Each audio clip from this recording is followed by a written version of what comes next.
Tampax presents the mighty Thorbellina, Ironheart, whose mutant power is to somehow finagle or fro beneath that fucking helmet. Everything Mark Waid has ever done. The Red Skull trying to make America great again and build a wall. Nick fucking Spencer! Over the last half-decade, comics have gone from funny books to mildly amusing books to agit pulps. What does a comic industry that's slave to the slacktivist whims of armchair intellectuals look like, you might ask? Oh, I think it might look a little something like this.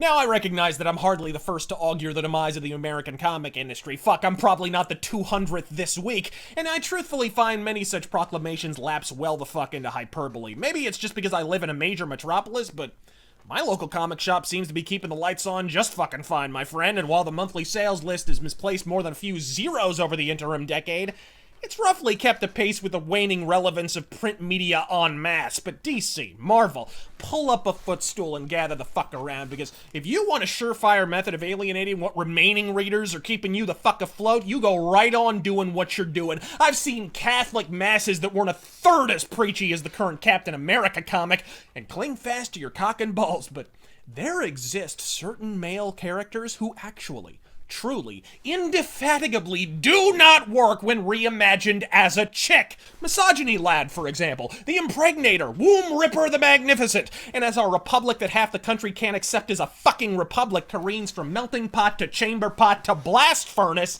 it's instructive to note that you can throw any old bullshit into a cauldron, put it over a fire, and call it a melting pot. It doesn't mean the net result will be fucking fondue. I can chuck some G.I. Joes, a box of crayons, and a hula hoop into a boiling pot. Sure as shit, it'll melt like Cher in a sweat lodge, but spread that schmegma on a Ritz cracker and tell me with a straight face it's fucking edible. Not all things have to go with everything else. The only thing separating one man's kindly old hermit from another's old man Jenkins, the reputed Cub Scout fondler, is the town you put him in. Not every Asian neighborhood needs the obligatory white guy. Not every Methodist manufactory in suburban Dumbfuckistan needs a government-mandated lesbian couple. And not every comic needs to be a fucking McDonald's commercial. Truth be told, we'd settle for the damn things just to be fucking readable, which, thanks to you power wedging every increasingly obscure imaginarily disaffected minority into a position of prominence in every major comic in the last 5 years, is progressively not the fucking case. Putting aside the fact that the show is a steaming plate of ass,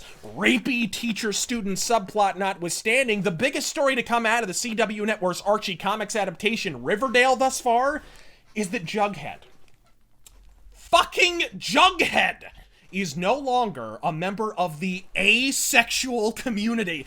Yes, folks, in 2017, there is apparently an asexual community, though I can't imagine for much fucking longer. Asexual community? Funny, when I was in high school, we called that the chess club. And yeah, that's what Riverdale needs. More blue balls. Have we been reading the same Archie comics? The one where the jumpy ginger all but recovers a fucking blood diamond from Somali-ass pirates for the privilege of seeing Betty's well-tanned ankle? This is Riverdale, not Plato's Retreat. But if you've read the Zomg modern relaunch from our old pal Mark Waid, you know the comic's been reimagined recently. And by reimagined, I of course mean if it ain't an ist, an ism, or a disaffected purple-haired preteen who identifies as a pachycephalosaurus, it ain't a character in the new fucking Archie comic. And this is really the malady at its core. These aren't characters. They're not even Mary Sue's. They're a walking fucking soapbox for whatever cause celebrate the comic industry's hawking a collegiate academia this week.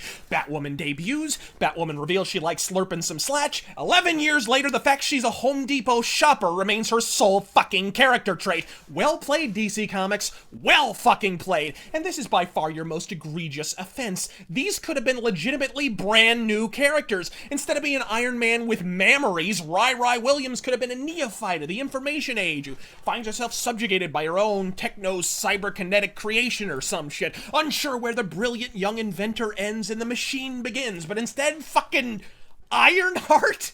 You name your character after a British 80s metal band and you don't even pick the one everyone fucking knows? But fuck making a new character, because this isn't about representing blacks or whites or fucking magentas for that matter. With all the energy you put into giving Thor a Valhalla vajayjay, you could have just as easily made a brand new female character that built its own unique following in mythos instead of piggybacking off an established brand like Thor or Spider-Man or Iron Man. But see, then that character would have had to stand on its own. Then you might have actually had to imbue them with dialogue that doesn't read like a half shit-faced game of pin the tail on the Tumblr twat. Then Newsweek wouldn't be penning puff pieces about what an intrepid editorial gambit Marvel just made. And what was this pioneering, paradigm pulverizing watershed, you ask? Are you ready? You clinched. You kept the name and costume and swapped the outie for an innie.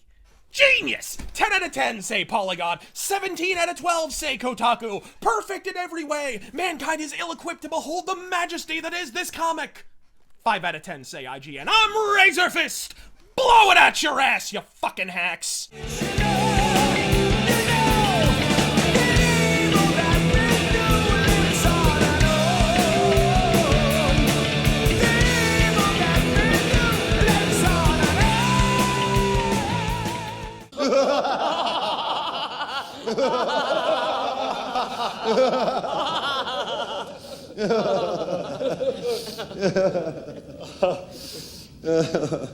Woohoo!